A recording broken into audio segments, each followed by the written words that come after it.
सो hi everyone, आज हम देखेंगे क्लाइमेट चैप्टर के एनसीईआरटी सॉल्यूशंस। ये एनसीईआरटी सॉल्यूशन बड़े ही डिस्क्रिप्टिव होने वाले हैं, बड़े ही डेप्थ में जाकर हमने इन्हें कवर किया है। तो कोई टेंशन वाली बात नहीं होने वाली है कि क्या ये समझ में आएंगे या नहीं आएंगे, क्योंकि एक्सप्लेनेशन तो साथ में इसके चलते ही रहने वाला है। तो चलो स्टार्ट करते हैं ये NCERT solution. In NCERT solutions की खास बात यही है कि हर एक क्वेश्चन को है ना एकदम अच्छे से लिखा हुआ है। आप इसको अपनी कॉपी के अंदर उतार सकते हो, कोई दिक्कत वाली बात आपको नहीं लगने वाली है। क्वेश्चन नंबर 1 से स्टार्ट करते हैं, जो कि है what are the control affecting the climate of India. आखिर ऐसे ऐसे कौन से कंट्रोल्स है जो क्लाइमेट ऑफ इंडिया को अफेक्ट करते हैं। अब देखो बात आती है ना, इस पूरे चैप्टर के अंदर हमने किसको फोकस में रखा था? इंडिया को फोकस में रखा था। क्लाइमेट तो हमें हर जगह देखने को मिलेगा, हर एक जगह के क्लाइमेट की कुछ अलग खूबियां होगी, पर इंडिया के क्लाइमेट की क्या खूबियां हैं, किस तरीके से इंडियन क्लाइमेट बाकी सारे क्लाइमेट से अलग है, किस तरीके से यहाँ पे सीजन्स बनते हैं, किस तरीके से यहाँ पे मॉनसून आता है, वो सारी चीजें हमने यहाँ समझी थी। ये क्वेश्चन पूछ रहा है कि कौन कौन से ऐसे कंट्रोलिंग, हम ये कह सकते हैं कंट्रोलिंग फैक्टर्स है जो क्लाइमेट ऑफ इंडिया को कंट्रोल करते हैं।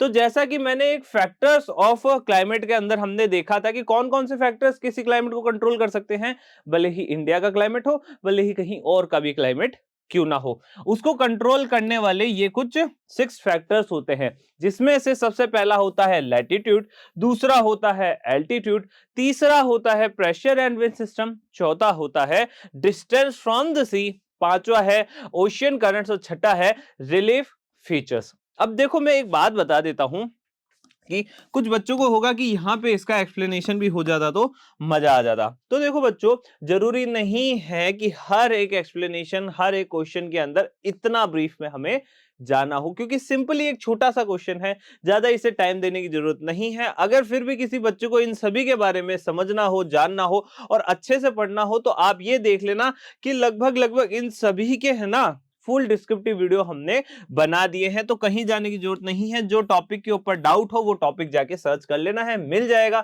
और इसी के साथ साथ अगर आप एक फैक्टर्स ऑफ क्लाइमेट ऐसा करके कुछ एक वीडियो बनवाया था, उस एक वीडियो के अंदर मैंने ये सारे के सारे टॉपिक वहीं पे कवर कर दिए थे, तो उस वीडियो से आपको इन सभी टॉपिक्स का आइडिया लग जाएगा। छोटा सा क्वेश्चन था। आगे बढ़ते हैं क्वेश्चन नंबर 2 की तरफ। Why does India have a monsoon type of climate. देखो, हर एक जगह का क्लाइमेट अलग होता है। इंडिया का जो क्लाइमेट है ना, उसे हम मॉनसून टाइप ऑफ क्लाइमेट कहते हैं। अब बात आती है कि आखिर क्यों, आखिर इंडिया का ही क्लाइमेट क्यों जिसको हम मॉनसून टाइप ऑफ क्लाइमेट कहेंगे। अब देखो, इंडिया के क्लाइमेट का सबसे जो खास बात है ना, वो यही है कि हमारे पास क्या है, हमारे पास मॉनसून है। इस मॉनसून के फीचर को देखते ही हमारे क्लाइमेट को मॉनसून टाइप ऑफ क्लाइमेट कहा जाता है। इसी के साथ आपको यह भी ध्यान रखना चाहिए कि जो इंडिया है वो कहां आता है, वो साउथ एशिया के अंदर आता है। ये अर्थ है, ये इक्वेटर है, ये ट्रॉपिक ऑफ कैंसर है, ये ट्रॉपिक ऑफ कैप्रिकॉन है। इंडिया की लोकेशन कहां है, तो यहां है इंडिया, ठीक है ना। ट्रॉपिकल्स एरिया के बीच में हमें देखने को मिलता है, और इस ट्रॉपिकल एरिया के होने की वजह से ही हमें यहाँ के एरिया में हैवी मॉनसून देखने को मिलता है। अब देखो चलो थोड़ा सा और इसको डिफाइन करते हुए थोड़ा सा और डिस्क्रिप्शन देखते हैं। A specific seasonal pattern defines the monsoon type of climate from one season to the next, the weather significantly changes.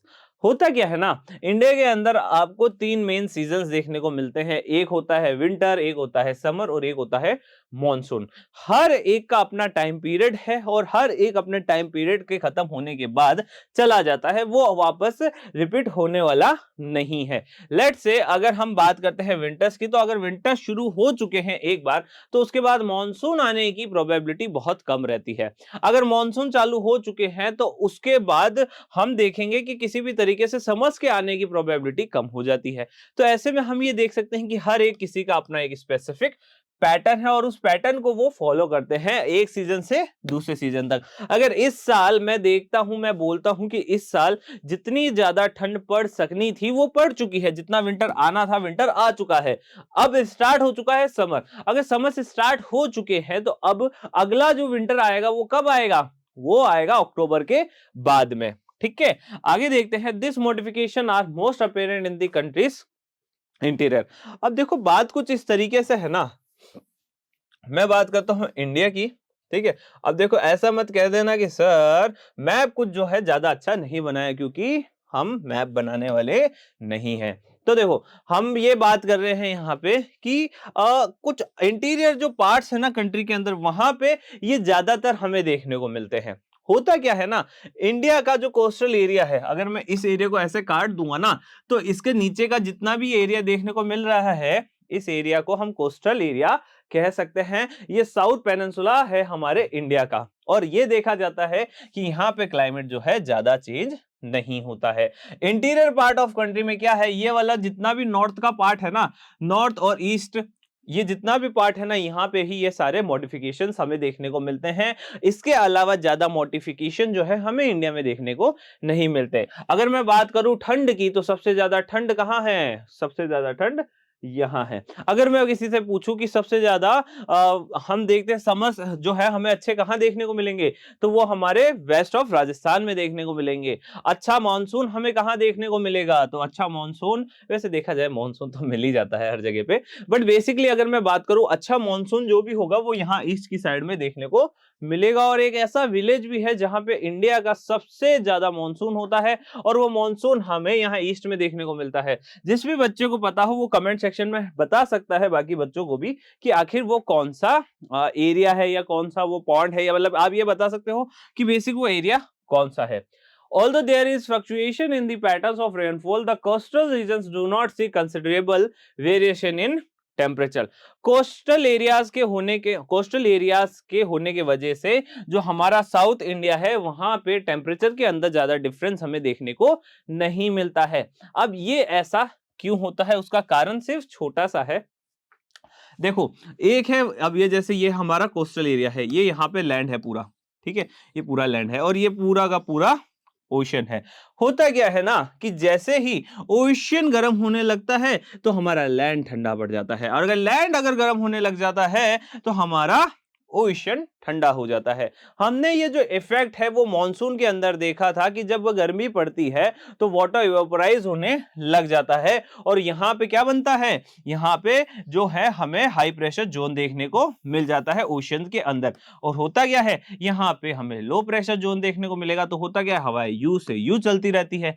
अब जब यहाँ पे ठंड पड़ती है, तो यहाँ हाई प्रेशर और यहाँ पे लो प्रेशर, अब होगा कि हवाएं यहां से उल्टा हो जाता है, यहां पे लो प्रेशर बन जाएगा, यहां हाई प्रेशर बन जाएगा, तो हवा यूं चलने लग जाएगी। तो हमें यह आइडिया लगा के रखना है कि जो यहाँ पे टेम्परेचर डिफरेंस है वो ज्यादा इसी वजह से नहीं हो पाता है।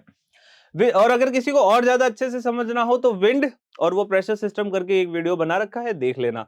With some regional variations, India has 4 distinct season, the cold season, hot season, advancing monsoon and the retreating monsoon. अब यहाँ पे हमने इन तीन का नाम तो सुना है, कोल्ड सीजन का सुना है, हॉट सीजन का सुना है, एडवांसिंग मानसून सुना है, तो ये रिटेटिंग क्या है, ठीक है, तो कुछ नहीं है, जाता हुआ मानसून जो है उसे रिटेटिंग मानसून के नाम से हम जानते हैं।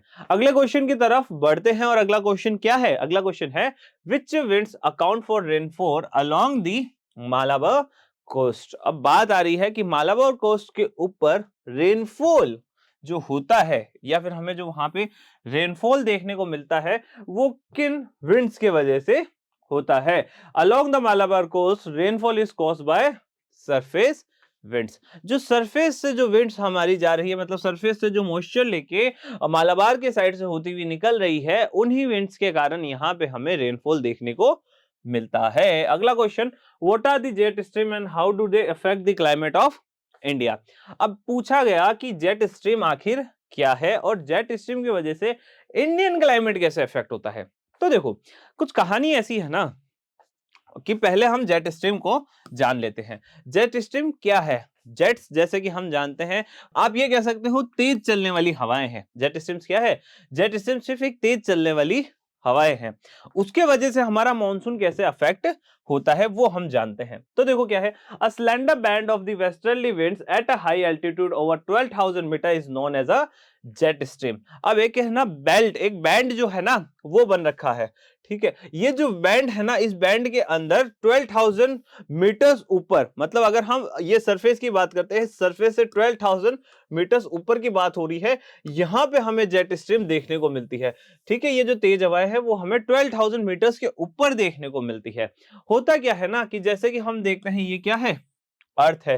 ठीक है, हमने वो इक्वेटर वगैरह तो देख ही रखा है, साथ ही साथ हम क्या देखते हैं ना कि ट्रॉपिकल्स और यहाँ के ऊपर भी है ना कुछ एक वैसे बैंड्स बने हुए होते हैं, कुछ हवाओं के बैंड्स बने हुए होते हैं, और ये जो हवाएं है ना वो कुछ इस तरीके से वहां पे चलती रहती है। और अगर हम इंडिया स्पेसिफिक को अगर कर लेंगे, ठीक है, तो हम देखेंगे कि ऐसी ये हवाएं हमें देखने को मिल जाएगी, और इन्हें ही हम जेट स्ट्रीम्स के नाम से जानते हैं।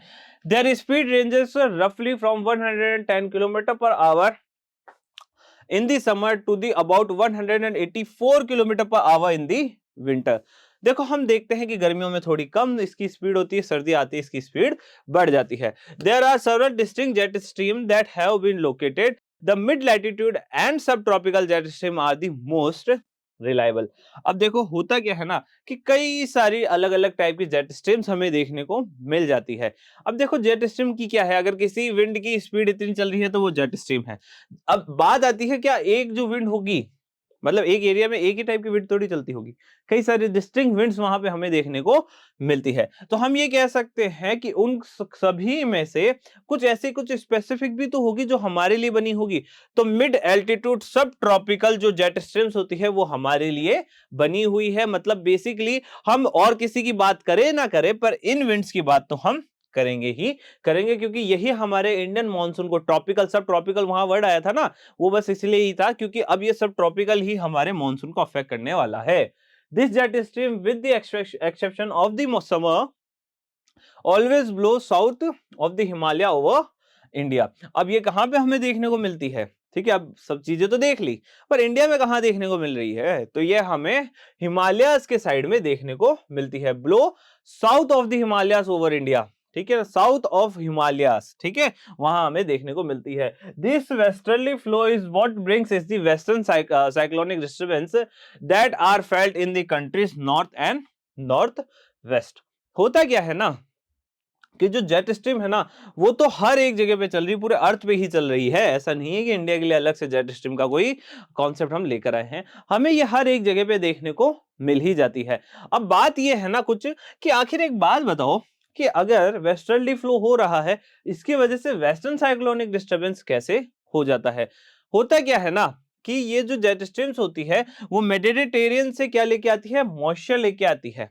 ठीक है, अब मेडिटेरियन कहाँ है, यूरोप वगैरह की साइड में है। ठीक है, अगर मैं बात करूं इंडिया कहाँ है, तो देखो अगर मैं बोलता हूं कि इंडिया यहाँ है तो मेडिटेरियन यहाँ है, मैं लोकेशन बता रहा हूं सिर्फ, मेडिटेरियन यहाँ है। अब होता क्या है ना कि जैसे ही ये वाली विंड जो है जेट स्ट्रीम चलना शुरू होती है, वेस्टर्ली फ्लो होता है, वेस्टर्न मतलब क्या है, वेस्टर्न साइड से आने वाली है, तो वेस्टर्न कहाँ है, वेस्टर्न ये रहा। अब वेस्टर्न साइड से क्या होगी, ये विंड्स आ जाएगी इंडिया तक, और इंडिया तक ये जब आएगी ना तो मेडिटेरियन जो सी है उससे मॉइस्चर लेकर आएगी, और ये जो मॉइस्चर है वो यहाँ लाके प्रेसिपिटेशन में हमें देखने को मिल जाएगा, मतलब बारिश हो जाएगी। कहाँ होगी, नॉर्थ और नॉर्थ वेस्ट में हमें इसकी बारिश देखने को मिलेगी, और इसको हम क्या कहते हैं, वेस्टर्न साइक्लोनिक डिस्टर्बेंस हम इसे कहते हैं। The subtropical westerly jet stream moves north of the Himalayas during the summer as the sun appears to move across the sky. जो subtropical westerly jet streams होती है वो हमें नॉर्थ में देखने को मिलती है समर्स के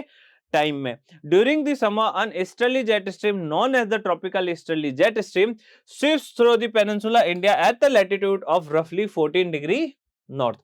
हमें कुछ और भी जेट स्ट्रीम्स देखने को मिलती है। एक तो वेस्टर्ली वाली तो हमने देख ली, एक ईस्टर्ली वाली भी होती है, ईस्टर्न साइड से आ रही होती है। अब उसका क्या कॉन्सेप्ट है ना कि वो हमारे साउथ इंडिया के लिए है। अभी तक हम नॉर्थ इंडिया की बात कर रहे थे, तो नॉर्थ इंडिया के अंदर हमें वेस्टर्न साइड से आई हुई जेट स्ट्रीम का सामना करना पड़ता है, और साउथ के अंदर हमें कौन सी, साउथ के अंदर हमें ईस्टर्ली जेट स्ट्रीम का सामना करना पड़ता है। कहां से आ रही है, इस साइड से आ रही है, तो ईस्टर्ली हो गई, जो वेस्ट साइड से आ रही है वो वेस्टर्ली हो गई। इतना दिमाग नहीं लगाना कि आखिर ये क्यों है, क्या है, कैसे है, क्योंकि ज्यादा कहानियों में पढ़ोगे तो ज्यादा दिमाग खराब हो जाएगा।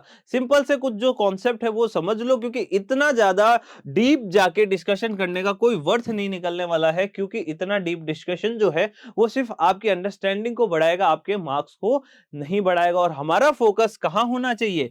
हमारा फोकस मार्क्स की तरफ होना चाहिए। क्यों होना चाहिए? क्योंकि आप अगर इस वीडियो को अभी देख रहे हो तो शायद एग्जाम आपके आसपास में होंगे, और एग्जाम के टाइम पे ज्यादा मस्तियां नहीं करनी चाहिए। सिर्फ और सिर्फ हमें क्या करना है? मार्क्स के बारे में ज्यादा सोचना है। Define monsoons, what do you understand by the breaks in monsoon. अब हमें पहले तो मॉनसून को डिस्क्राइब करते हुए ये बताना है कि मॉनसून ब्रेक्स क्या होते हैं। ठीक है, अब जैसे हमारी कार्स में ब्रेक होते हैं, क्या ठीक उसी तरीके से कोई ब्रेक लगने वाला है? तो हाँ, कुछ हद तक लग सकता है। देखते हैं क्या है। The monsoon is the term used to describe the seasonal change in wind direction that occurs during a year. पहली बात तो ये यहाँ पे कह दी गई है कि मॉनसून और तो कुछ भी नहीं है। मॉनसून तो क्या है? विंड डायरेक्शन में एक चेंज है, प्रेशर के अंदर एक चेंज है, और इससे ज्यादा मॉनसून कुछ नहीं है। और ये कब होता है? ये साल में होता है। पूरे एक साल में हमें कई बार देखने को मिलता है, कई बार तो नहीं, कुछ मंथ्स के लिए ही देखने को मिलता है। हम ये देखते हैं कि सीजनल डिफरेंस है विंड डायरेक्शन का एक साल के अंदर। Rainfall during the monsoon season typically breaks और period of wet and dry weather. हमें क्या देखने को मिलता है कि जो ये रेनफॉल होता है ना मॉनसून सीजन के अंदर, वो क्या है? वही तो ब्रेक है, वही तो मॉनसून ब्रेक है, क्योंकि हमें ड्राई वेदर का सामना करना पड़ता है। उस ड्राई वेदर से ही हमें क्या देखने को मिलेगा? मॉनसून देखने को मिलेगा। अगर आपका वेदर ड्राई नहीं होगा तो आपके साइड में मॉनसून कैसे होगा? जब तक जिस चीज की जरूरत नहीं है तब तक वो चीज कैसे होगी? अगर मॉनसून की रिक्वायरमेंट होगी, अगर ड्राई सीजन बन चुका होगा, तभी तो फिर हमें नीड होगी कि अब मानसून जो है वो हो ही जाए।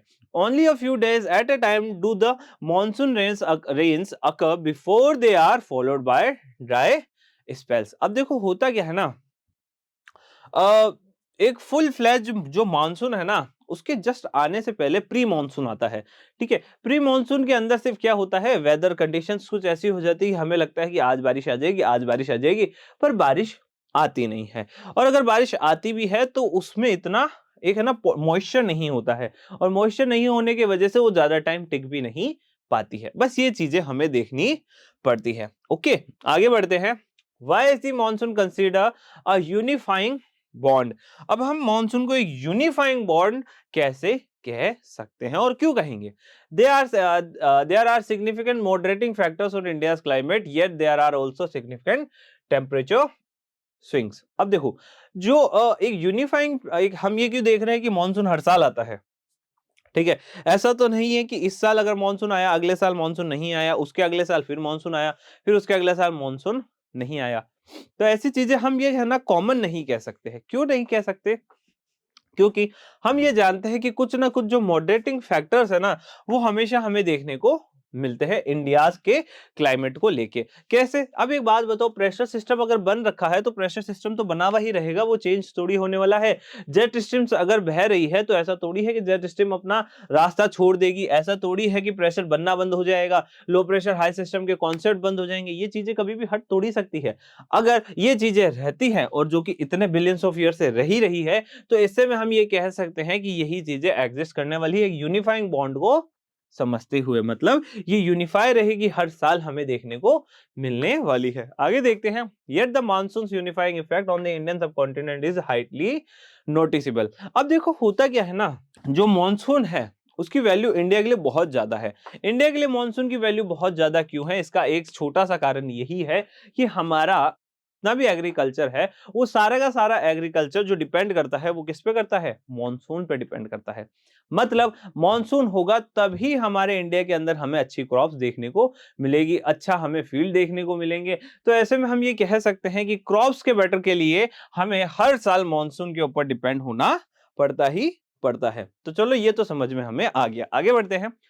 A cyclic cycle of season is created by the seasonal changes in wind patterns and the accompanying weather. हम क्या देखते हैं? एक साइक्लिक साइकिल देखते हैं सीजन का। क्या देखते हैं? पहले हमें क्या देखने को मिला? समर देखने को मिले, समर के बाद मॉनसून देखने को मिला, उसके बाद हमें क्या? विंटर्स देखने को मिले। पहला समर आया, फिर मॉनसून आया, फिर क्या आया? विंटर्स आया। अब यही साइकिल वापस रिपीट होगा, क्या आएगा, पहले समर आएगा, फिर क्या आएगा, मॉनसून आएगा, फिर विंटर, फिर क्या आएगा, समर, फिर मॉनसून, फिर विंटर, फिर समर, फिर मॉनसून, फिर विंटर। तो ऐसे में हमें ये जानने को मिल गया है कि किस तरीके से यह जो चीजें हैं वो हमेशा बनी रहेगी एक साइकिल के अंदर, और इसी कारण हमारा वेदर जो है वो ऐसा यूनिफाई हो पाता है। अगला देखो, why does the rainfall decreases from the east to the west in northern India?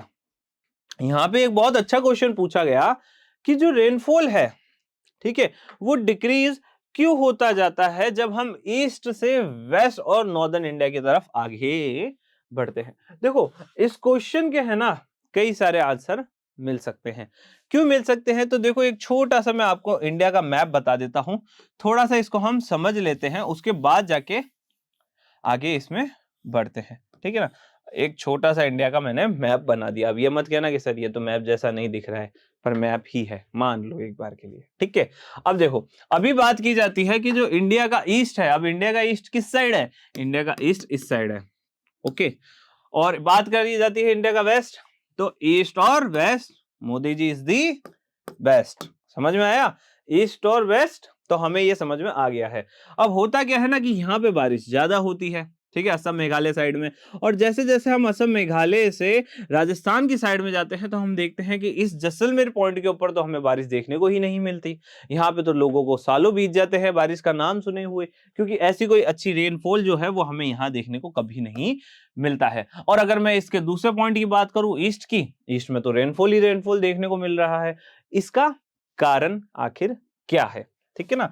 देखो कई सारे रीजन हैं, ठीक है, ऐसा नहीं है कि जो इस बुक में लिख रखा है बस उतने ही हैं, ठीक है, क्योंकि हो सकता है कि कुछ लोग जो है राजस्थान की ज्योग्राफी को नहीं जानते हो, या फिर ये बुक जो है वो आपके लिए एक होता है ना, किसने बनाई है इसको, आपको एनसीईआरटी ने बनाई है। और एनसीईआरटी जो है ना वो कौन सा बोर्ड है, वो बोर्ड है जो पूरे नेशन के लिए जो है बुक्स बनाता है। अब ऐसे में हम ये कह सकते हैं कि हर एक जगह एनसीईआरटी देखने को मिलेगा, सभी बच्चे एक जैसी चीजें पढ़ रहे हैं, तो ऐसे में हम उनके लिए कुछ अलग चीज नहीं ला सकते। तो आप बस कुछ ही फैक्टर के ऊपर फोकस यहाँ पे कर रहे। तो देखो India's northeast and western coast receive yearly rainfall totaling of more than 400 centimetre. तो हमें ये तो जानने को मिल गया है कि इंडिया के अंदर हम नॉर्थ से वेस्टर्न कोस्ट तक जाएंगे तो ईयरली जो रेनफॉल है उसका टोटल कितना है, 400 सेंटीमीटर है। मतलब 400 सेंटीमीटर जो है इंडिया रेनफॉल को रिसीव करता है। आगे चलते हैं। However, it is less than 60 centimetre in western Rajasthan and neighbouring regions of Gujarat, Haryana, Punjab.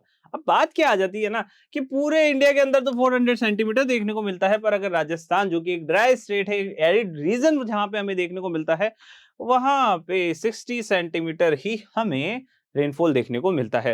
Rajasthan की बात करो और उसके जो नेबरिंग स्टेट है जैसे गुजरात, हरियाणा, पंजाब, वहां पे भी कुछ ऐसा ही हाल है। Both the interior of the Deccan plateau and the area east of the Sahyadris receive very little rain. बहुत कम बारिश होती है डेक्कन प्लेटोस के साइड में भी।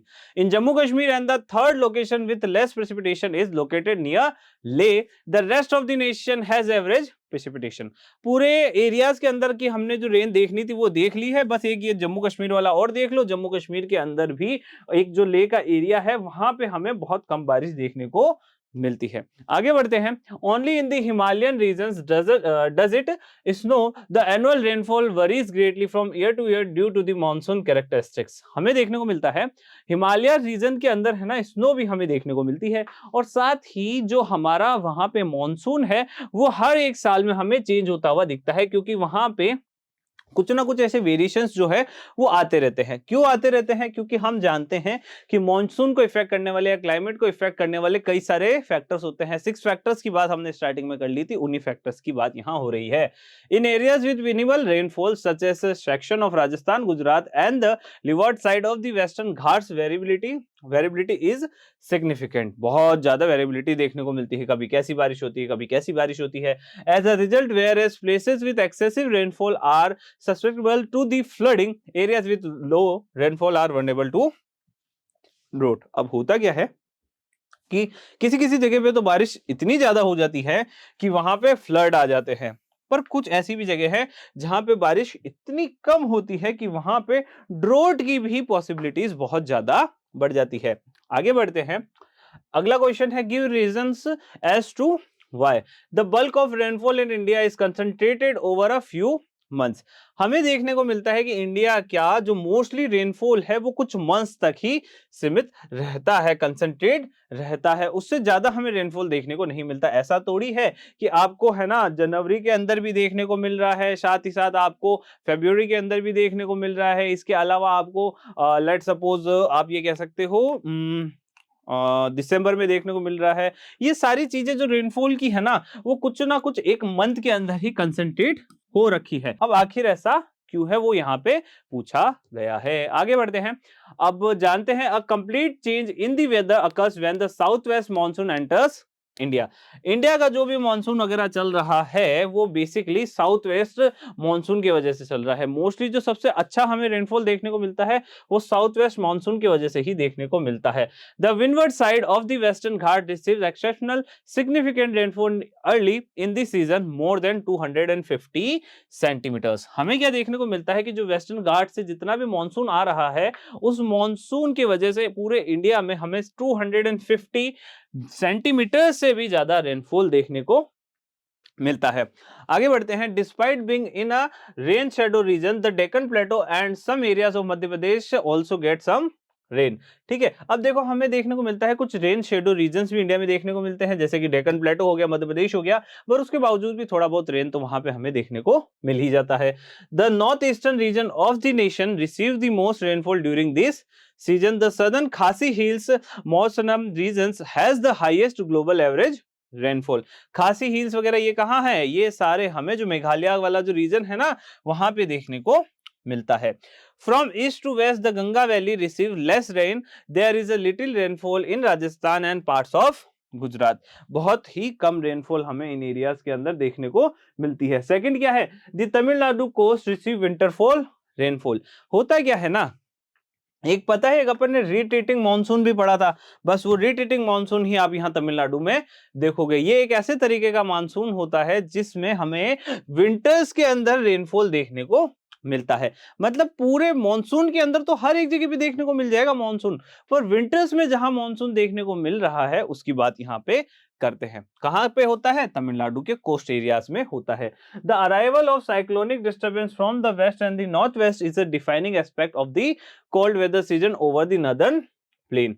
होता क्या है ना कि कुछ साइक्लोनिक डिस्टर्बेंसेस हमें देखने को मिलती है वेस्ट एंड नॉर्थ वेस्ट के अंदर, और इसी के कारण ही हमें कोल्ड वेदर सीजन में नॉर्दर्न प्लेन्स में ही हमें क्या देखने को मिलता है, इसके अंदर हमें रेनफॉल देखने को मिलता है। Together with the westerly flow this low pressure system migrate into India from the Mediterranean sea and western Asia.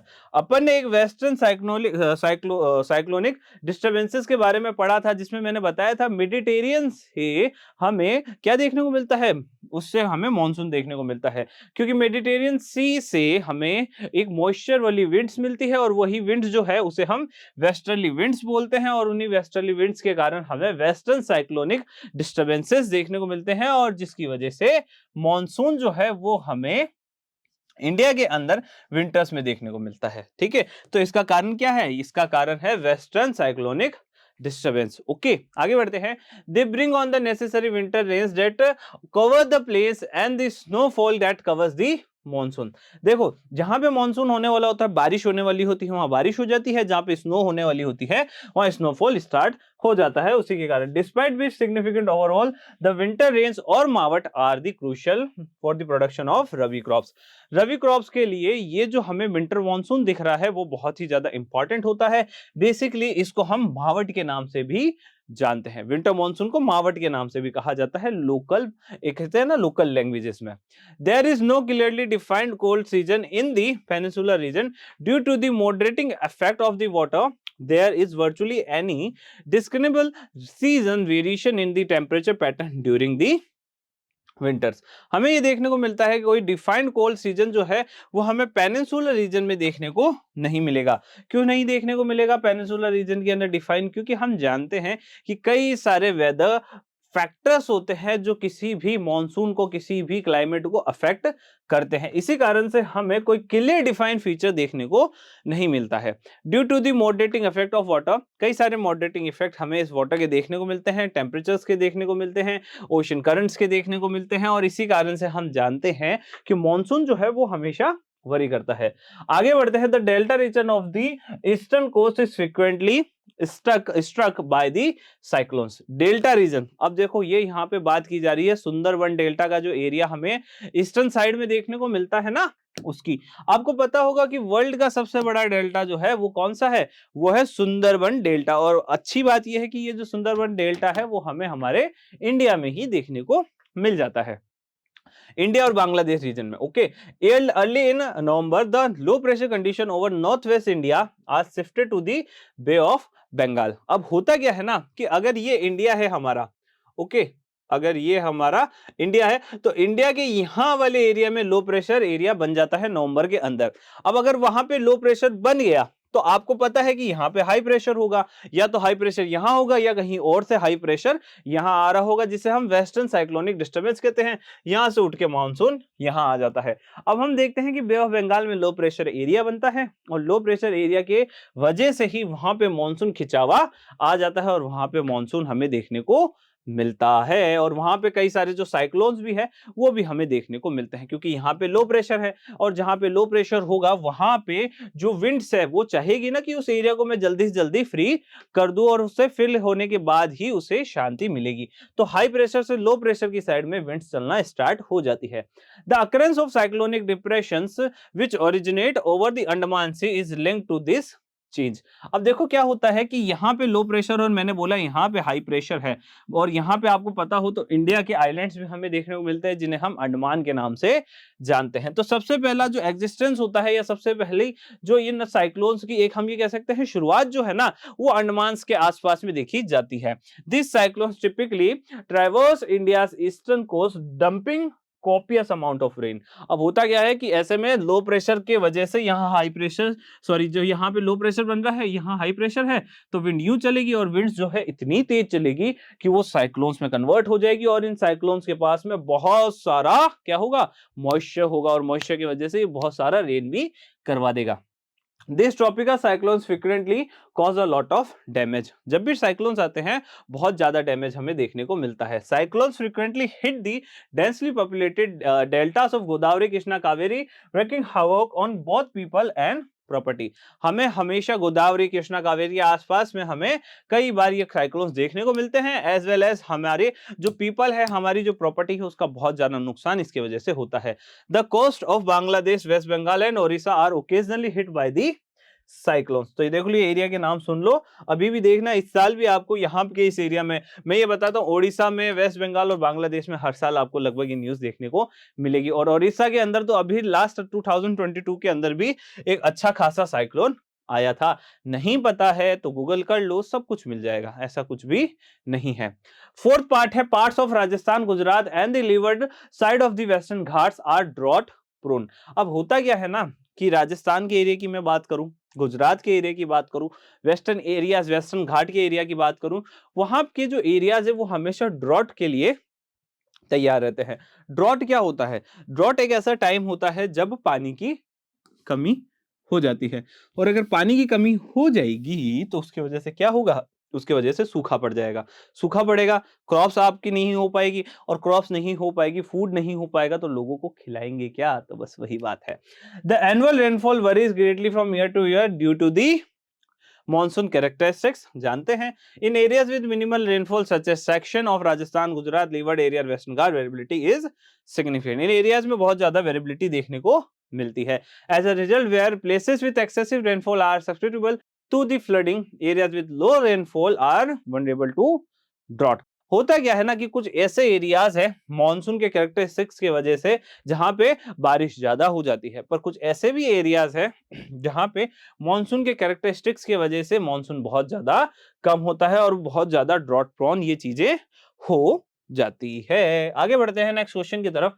Describe the regional variation in the climatic conditions of India with the help of suitable example. हम क्या देख रहे हैं कि जो regional जो variations आते हैं क्लाइमेटिक कंडीशन के वजह से इंडिया के अंदर, उसके कुछ सुटेबल एग्जांपल्स हमें देने हैं। अब देखो बात कुछ ऐसी है ना कि इंडिया का जो क्लाइमेट है वो बहुत ही ज्यादा वेरिएशंस के साथ में हमें देखने को मिलता है, और जिस एरिया के अंदर हमें वेरिएशंस देखने को मिलते हैं उस एरियाज के कारण ही हमें क्या देखने को मिलेगा, उस एरियाज की वजह से वहां पे हमें कई सारे चेंजेस देखने को मिलेंगे। तो कुछ एग्जांपल्स के लिए हमें बात की गई है। Although the overall pattern is uniform, लगभग जो ओवरऑल पैटर्न है यूनिफॉर्म रहता है। देयर आर ऑब्जर्वेबल रीजनल क्या है वेरिएंसेस, क्या है variances in the countries meteorological characteristics. यहाँ एक वर्ड आ रहा है मेट्रोलॉजिकल, क्या है, सिर्फ और सिर्फ आपका जो मॉनसून है उसके लिए यहाँ पे डिस्कस किया जा रहा है और अलग कुछ भी नहीं है। वेदर कंडीशंस जो होती है ना उसको मेट्रोलॉजी कहते हैं। Temperature and precipitation are the two key factor responsible for this changes.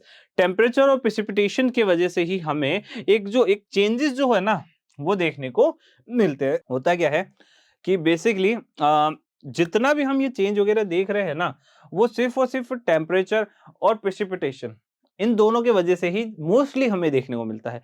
मैं यहाँ वर्ड मोस्टली यूज कर रहा हूं क्योंकि देखो एल्टीट्यूड हो गया, ये सब चीजें हो गई, इसके वजह से होगा क्या, टेम्परेचर वेरिएंस आएंगे, ठीक है, और जो टेम्परेचर वेरिएंस आएंगे उसके वजह से प्रेसिपिटेशन अफेक्ट होगा। और अगर टेम्परेचर अफेक्ट हुआ और प्रेसिपिटेशन अफेक्ट हुआ तो आप जानते ही हो कि सभी फैक्टर्स एक साथ काम करके मॉनसून को पूरा चेंज करके रख देंगे। ओके, टू की चेंजेस इसमें होते हैं। आगे बढ़ते हैं। फॉर इंस्टांस अब कुछ examples. In the summer Pahalgam in Jammu and Kashmir में only reach a high of 20 degree Celsius, but the mercury occasionally reaches 50 degree Celsius in other areas of Rajasthan desert। हमें देखने को मिलते हैं कि कुछ एरियाज जैसे कि हम जम्मू की बात करते हैं, जम्मू के पहलगाम में हमें 20 डिग्री सेल्सियस का टेम्परेचर देखने को मिलता है। ठीक उसी टाइम गर्मियों की बात हो रही है, ठीक उसी टाइम पे राजस्थान जैसी जगह की बात करूं मैं तो राजस्थान में टेम्परेचर 50 डिग्री सेल्सियस तक भी पहुंच जाता है। At Dras in Jammu and Kashmir the low during the winters might as low as -45 degree. On the other hand Thiruvananthapuram में reach a temperature of 20 degree Celsius. हमें यह देखने को मिलता है कि जो जम्मू एंड कश्मीर का कुछ एरिया है वहां पे हमें टेम्परेचर जो है -45 डिग्री के अंदर भी देखने को मिलता है विंटर्स में। पर अगर उसी विंटर्स की मैं बात करूं तो तिरुवनंतपुरम में उस समय 20 डिग्री सेल्सियस का टेम्परेचर हमें देखने को मिलता है। तो आप ये समझ सकते हो कि जो वेरिएंस है ना वो हमारे क्लाइमेट के अंदर हमें देखने को मिलते हैं, और इन वेरिएंस के कारण ही हमें ये जानने को मिलता है कि किस तरीके से ये जो चीजें हैं वो काम करती है।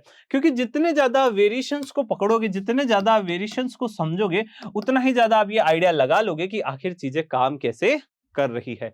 Discuss the mechanism of monsoon. अब मॉनसून का मैकेनिज्म को हमें डिस्कस करना है कि कैसे मॉनसून होता है। एक छोटा सा मैं आपको इसका फॉर्मूला बता देता हूं कि आखिर मॉनसून होता कैसा है, बस वो समझ जाना। उसके बाद मुझे नहीं लगता कि आपको कभी भी मॉनसून के लिए टेंशन लेने की रिक्वायरमेंट है। तो देखो छोटा सा फॉर्मूला कुछ ऐसा है, आपके लिए गुरु मंत्र कुछ ऐसा है, एक है ये और एक है ये। अब होता क्या है ना, कहीं पे अगर हाई प्रेशर है और कहीं पे अगर लो प्रेशर है, प्रेशर सिस्टम की बात हो रही है, ओके, कहीं पे हाई प्रेशर बन गया है, कहीं पे लो प्रेशर बन गया है। हाई प्रेशर से हमेशा हम यहां देखेंगे यहां पे विंड्स जो है अक्यूमुलेट रहेगी और यहां पे विंड्स की कमी रहेगी। यहां पे ऐसा लगेगा कि विंड्स बहुत ज्यादा हो गई है और यहां पे ऐसा लगेगा कि यहां तो हवाएं चल ही नहीं रही है। तो ऐसे में होगा क्या, जो हाई प्रेशर में विंड्स है वो हमेशा लो प्रेशर की साइड में मूव करना स्टार्ट हो जाएगी। और अगर जब कोई विंड हाई प्रेशर से लो प्रेशर की तरफ मूव करेगी और अगर उसको हाई प्रेशर वाली जगह पे मॉइस्चर मिल गया तो वो मॉइस्चर के साथ क्या लेके चला जाएगा, वहां पे मॉनसून लेकर चला जाएगा। जैसे कि मैं अगर इंडिया की बात करूं तो देखो ये रहा इंडिया, ठीक है। अब अगर इंडिया के अंदर लो प्रेशर बनता है, अगर यहाँ लो प्रेशर बनता है और इंडिया के ऊपर वाला जो एशिया है, एशिया के अंदर अगर हाई प्रेशर बन रहा है तो यहां से कोई विंड अगर इंडिया के ऊपर आती है तो क्या वो मानसून लेके आएगी? वो मानसून नहीं लेकर आएगी। क्यों नहीं लेकर आएगी? क्योंकि एशिया के अंदर मॉइस्चर के लिए कोई जगह नहीं है, ओशन वगैरह नहीं है, तो वहां पे मॉइस्चर जो है उतना नहीं हो पाता है। तो भले ही वो हवाएं चल ले पर उनके अंदर मॉइस्चर नहीं होगा तो बारिश नहीं होगी। पर अगर ओशियन के अंदर हाई प्रेशर बन गया और इंडिया में लो प्रेशर बन रखा है तो ओशियन से वहां क्या जाएगी, विंड्स जाएगी और उन विंड्स के अंदर हमें मॉइस्चर देखने को मिलेगा। और अगर विंड्स में मॉइस्चर होगा तो इंडिया में वो बारिश करवा देगा। बस यही होता है। अब देखो क्या है, India's land mass is under low pressure due to the differential heating and the cooling of the land and water, whereas the surrounding oceans are under relatively high pressure. The change in the intertropical convergence zone position over the Ganga plains over the summer, the ITCZ is the equilateral throw, which is also known as the monsoon throw. When it occurs during the monsoon season, is it typically located approximately 5 degree north of the equator. अब यहाँ पे ITCZ की बात की जा रही है. ITCZ जो है एक लो प्रेशर एरिया बैंड होता है, ठीक है. ITCZ जो है एक लो प्रेशर एरिया बैंड होता है, ठीक है. ITCZ की वजह से क्या होता है, लेट्स से मैं आपको बता देता हूं, ठीक है. ये लो, ठीक है. अब मानो अगर यहां पे ITCZ का बैंड आ गया है, ये ITCZ है, ठीक है, तो यहां पे हमें लो प्रेशर देखने को मिलेगा. ITCZ एक प्रेशर बेल्ट होता है, बस आप इतना सा समझ लो, लो प्रेशर बेल्ट होता है. तो इसके वजह से क्या होता है, किसी भी एरिया के अगर ऊपर से ये जाता है ना, ITCZ का बैंड जाता है, तो वहां पे लो प्रेशर बनता है. और अगर वहां पे लो प्रेशर बन गया है, तो इसका मतलब आप जान चुके हो कि हमें क्या देखने को मिलेगा, तो हमें हाई प्रेशर से लो प्रेशर की तरफ विंड्स देखने को मिलेगी. और अगर हाई प्रेशर से लो प्रेशर की तरफ कोई भी विंड आएगी, तो उसके वजह से हमें वहां पे मॉनसून देखने को मिल सकता है. ठीक है, आगे बढ़ते हैं. The presence of high pressure area about 20 degree south over the Indian Ocean east of Madagascar, the Indian monsoon is impacted by the strength and the location of this high pressure region. हमें देखने को मिलता है क्या, हमें ये जो high pressure zone है वो हमें 20 डिग्री साउथ, अब 20 डिग्री साउथ मेडागास्कर की बात हो रही है. अब देखो मैं इंडिया की फिर से पोजीशन बता देता हूं वर्ल्ड मैप के अंदर. ये मान लो इंडिया है, ठीक है ना. अब ये अगर इंडिया है, अब ऐसा मत कहते ना सर जम्मू कश्मीर दे दिया क्या किसी को, ठीक है, ऐसा कुछ भी नहीं है. जम्मू कश्मीर भी अपने पास ही है, ठीक है. अब ये रहा अफ्रीका, अफ्रीका के यहां देखने को मिलता है मेडागास्कर. मेडागास्कर से यहां पे हमें क्या देखने को मिलेगा, हाई प्रेशर जोन. इस एरिया में, मेडागास्कर वाले एरिया में हाई प्रेशर जोन, और इंडिया में तो लो प्रेशर जोन है ही है. तो हाई प्रेशर से हवाएं ऐसे चलती है इंडिया की तरफ, और ऐसे में अगर हाई प्रेशर से लो प्रेशर विंड्स चलेगी और बीच में इसके ओशन है, तो मॉइस्चर होगा, और मॉइस्चर अगर होगा तो बारिश भी हो जाएगी. तो ऐसा कोई बड़ा कॉन्सेप्ट ये नहीं है. Summer time heating of the Tibetan plateau cause strong vertical air currents as the development of high pressure across the plateau as the height of the about 9 kilometre. कुछ नहीं है, बहुत एक उलझा हुआ मामला यहाँ रखा है, बाकी है कुछ नहीं. मैं बताता हूँ क्या है. तिबेटन प्लेटो जो होता है वो गर्मियों के अंदर बहुत ज्यादा गर्म हो जाता है, और गर्मियों के अंदर बहुत ज्यादा गर्म होने की वजह से उसके ऊपर लो प्रेशर जोन बन जाता है. और तिब्बत कहाँ है, तिब्बत इंडिया के नॉर्थ पार्ट में हमें देखने को मिलता है. मतलब अगर ये रहा तो यहाँ पे ही तो है तिब्बत का एरिया, और तिब्बत के एरिया में लो प्रेशर बनेगा, तो हमारे यहाँ के जो भी हाई प्रेशर बन रखे हैं वो इसको फिल करने जरूर जाएंगे, और अगर वो फिल करने जाएंगे तो मॉइस्चर साथ लेके जाएंगे. The tropical easterly jet stream passing over the Indian peninsula in the summer and the westerly jet stream moving north of the Himalayas. हम जानते हैं कि इंडिया के अंदर हमें दो विंड्स देखने को मिलती है, जो दो इस जेट स्ट्रीम्स हमें देखने को मिलती है. एक का नाम है ईस्टर्ली जेट स्ट्रीम और एक का नाम है वेस्टर्ली जेट स्ट्रीम. इन दोनों के वजह से हम जानते हैं कि इंडिया के अंदर प्रेशर सिस्टम बिल्ड होते हैं. दोनों की अगर मैं एरियाज की बात करूं तो ईस्टर्ली जेट स्ट्रीम हमें साउथ पेनिनसुला, मतलब इंडिया के जो नीचे वाला साउथ वाला एरिया है ना, वहां देखने को मिलेगा. और वेस्टर्ली जेट स्ट्रीम हमें इंडिया के अपर पार्ट के अंदर, मतलब कि नॉर्थ एरिया के अंदर हमें देखने को मिलेगा. अगला क्वेश्चन है, give an account of weather condition and characteristics of the cold season. यहां पे आपको कोल्ड सीजन को पूरी तरीके से डिस्क्राइब करना है कि क्या क्या वेदर कंडीशंस हमें देखने को मिलती है और क्या क्या उसकी कैरेक्टरिस्टिक्स हमें देखने को मिल जाती है. तो चलो देखते हैं क्या है. From one season to the next the weather significant. अब ये बहुत सारी चीजें लिख रखी है, कुछ भी नहीं है, ऑल्दो देयर इज फ्लक्चुएशनरी पैटर्न. ठीक है, आप भी बस इतना सा यहाँ पे पढ़ लो जो काम का देखने को मिलेगा. बस इतना ही है कि हर सीजन टू सीजन जो है वेरिएशंस हमें देखने को मिलते हैं, और साथ ही वेरिएशंस तो होते हैं, पर जो हमारा साउथ का एरिया है वहां पे इतने ज्यादा वेरिएशंस हमें देखने को नहीं मिलते. फ्लक्चुएशंस जो है वो ज्यादा नहीं होती कोस्टल एरियाज के साइड में. ठीक है ना. अब हम बात करते हैं यहाँ पे कोल्ड, हमारा जो विंटर है उसकी. ठीक है, northern India has the frigid temperatures from the mid November to February. हमें देखने को मिलता है कि जो ये ओवरऑल जो इंडिया का कोल्ड सिस्टम है या फिर जो विंटर सिस्टम है, विंटर सिस्टम कब एक्टिव होता है, तो वो मिड नवंबर से एक्टिव हो जाता है. कब तक चलता है, तो वो फरवरी तक चलता है. मतलब अगर इंडिया में ठंड देखी जाए तो इंडिया में ठंड की शुरुआत नवंबर में हो जाती है और खत्म वो फरवरी तक में हो जाता है. In the northern section of India December and January are the coldest month. Northern India की बात करूं, अब यहाँ पे मैंने एक लाइन इससे जस्ट पहले ही बता दी थी। यहाँ क्या था कि पूरा जो साउथ है ना, साउथ के अंदर इतना टेम्परेचर डिफरेंस नहीं होते, फ्लक्चुएशन वहां नहीं होते। और यहाँ पे ये क्या कह रहा है, यहाँ पे ये यही कह रहा है, साउथ का तो हमें नहीं पता, पर नॉर्थ इंडिया का जो नॉर्थ सेक्शन है ना, वहां पे दिसंबर से लेके जनवरी के अंदर सबसे ज्यादा ठंड पड़ती ही पड़ती है। From south to north the temperature drops. जैसे जैसे हम साउथ से लेके नॉर्थ तक की साइड में बढ़ेंगे, अब साउथ से नॉर्थ कैसे बढ़ेंगे, तो देखो हम नीचे से ऊपर की अगर साइड जाएंगे तो हम हमेशा देखेंगे टेम्परेचर कम होता रहेगा। यहाँ पे टेम्परेचर कुछ और, यहाँ पे कुछ और, यहाँ कुछ और एकदम जो टिप है हमारे उसके कुछ और ही हमें देखने को मिलेगा। और अगर आपको पता हो, थोड़ा सा भी आइडिया हो, तो इंडिया में जो स्नो है, जो हमारी ठंड है, जो -45 डिग्री हमने टेम्परेचर अभी थोड़ी देर पहले बताया था, वो सभी हमें इंडिया के नॉर्दर्न पार्ट में ही देखने को मिलते हैं, वो भी ऊपर। ठीक है ना, ऐसा तो नहीं है केरला में कभी स्नोफॉल देखने को मिल गई। ठीक है, अब ऐसा अगर हो जाता तो फिर तो कुछ अलग ही बातें होती। ठीक है, आगे बढ़ते हैं। In Chennai on the eastern coast the average temperature between 24 degree to 25 degree Celsius. Northern plain में बात करें तो ये temperature 10 degree to 15 degree Celsius हो जाता है। सर्दियों के अंदर बात की जाती है अगर चेन्नई की, तो वहां पे टेम्परेचर 24 से 25 रहता है। पर अगर नॉर्दर्न एरियाज की बात की जाए सर्दियों में, तो वहां पे टेम्परेचर 10 डिग्री से 15 डिग्री सेल्सियस रहता है average.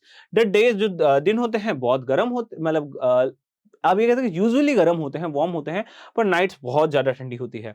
In the north frost is typical and snowfall occurs on the Himalayas higher slopes. Himalayas के जो हायर स्लोप्स है, वहां पे आपको विंटर सीजन के अंदर बर्फ या स्नो देखने को मिल जाती है। Give the characteristic effect of the monsoon rainfall in India.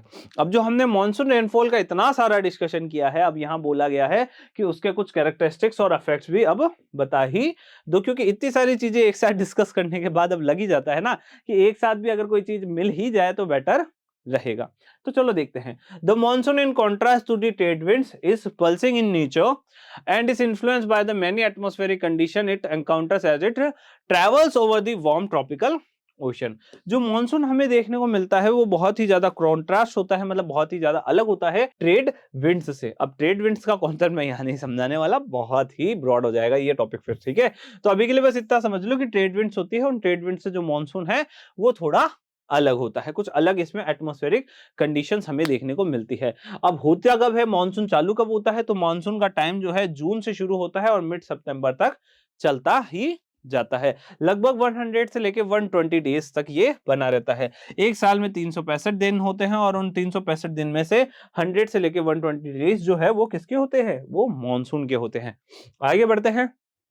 The typical rainfall increases abruptly around the time of its arrival and continue continuously for many days। हमें क्या देखने को मिलता है ना, जो रेनफॉल आएगा ना धीरे धीरे आएगा, फिर अचानक से बर्स्ट हो जाएगा। ठीक है, बर्स्ट जो हम देखते हैं उसके बाद से जो जो हमारा रेनफॉल चढ़ता है, फिर वो चढ़ता ही जाता है, चढ़ता ही जाता है बहुत दिनों के लिए, फिर अचानक से उनके अंदर ड्रॉप हमें देखने को मिलता है। The pre monsoon rains can be distinguished from this which is referred to as the burst of the monsoon. ठीक है ना, प्री मानसून में थोड़ा बहुत शावर चलता रहता है, पर जैसे ही मानसून बर्स्ट होता है, जैसे ही जून वगैरह का टाइम चल जाता है, तो मानसून बर्स्ट हो जाता है, मतलब बहुत तेज बारिश हमें देखने को मिलती है। By the first week of June, the monsoon typically reaches the southernmost point of Indian Peninsula। Indian Peninsula तक हमें क्या देखने को मिलता है, मानसून देखने को मिलता है। वो कब देखने को मिलता है, तो वो हमें फर्स्ट वीक ऑफ जून में देखने को मिलता है। आगे बढ़ते हैं। आगे क्या है, the Arabian sea branch and the bay of Bengal branch are the results of this division. अगर हम मॉनसून की बात करें तो मॉनसून की दो ब्रांचें होती हैं, मतलब दो जगह से मॉनसून आता है। एक तो आता है अरेबियन सी से, एक आता है बे ऑफ बंगाल से। ठीक है, तो अरेबियन सी से आ रहा है तो अरेबियन ब्रांच हो गई, अगर बे ऑफ बंगाल से आ रहा है तो बे ऑफ बंगाल ब्रांच हो गई, और कुछ भी ज्यादा नहीं है।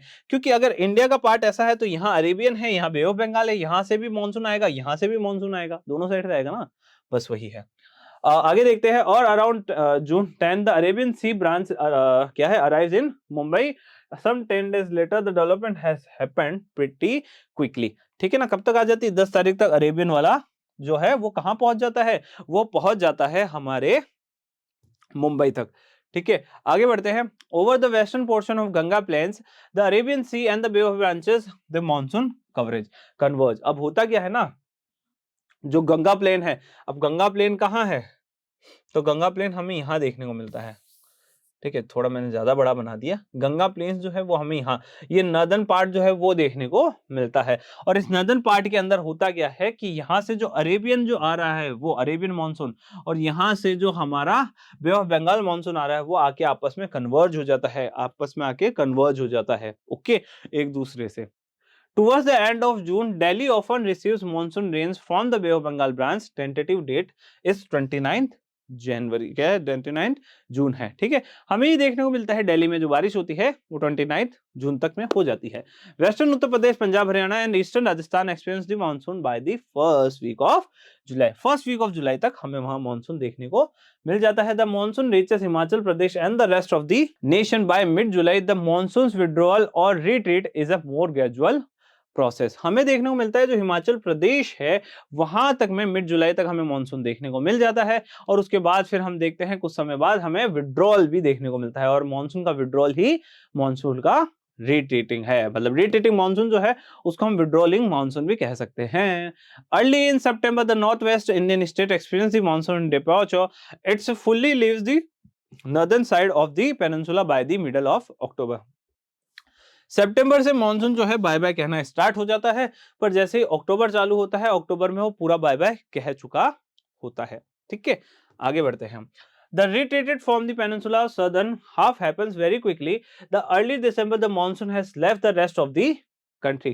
पेनिनसुला तक ये हमें हाफ पेनिनसुला तक हमें ये देखने को मिलता है, पर जैसे ही दिसंबर तक की कहानी पहुंचती है दिसंबर के अंदर पूरा मानसून चला जाता है। फर्स्ट वीक अब क्या है यहाँ पे, हाँ एक ये आइलैंड वाला और दिखाया हुआ है, ठीक है ना। इंडिया के पास 2 आइलैंड रीजन है, ठीक है। अब ये जो 2 आइलैंड रीजन है वो कौन से हैं, एक तो है लक्षद्वीप और एक है अंडमान निकोबार। यहाँ बात की जा रही है अंडमान एंड निकोबार की। तो अंडमान एंड निकोबार के अंदर हमें सबसे पहले मानसून भी देखने को मिलेगा, और सबसे पहले मानसून वहीं से ही जाएगा, ठीक है। यही लिखा है यहाँ कि अप्रैल के फर्स्ट वीक में यहाँ मानसून देखने को मिलता है। इंडिया में जून से सितंबर चलता है। जून से पहले क्या आता है, जून से पहले बोलो बोलो, तो हमें ये जानने को मिलता है मई आता है, मई से पहले अप्रैल आता है।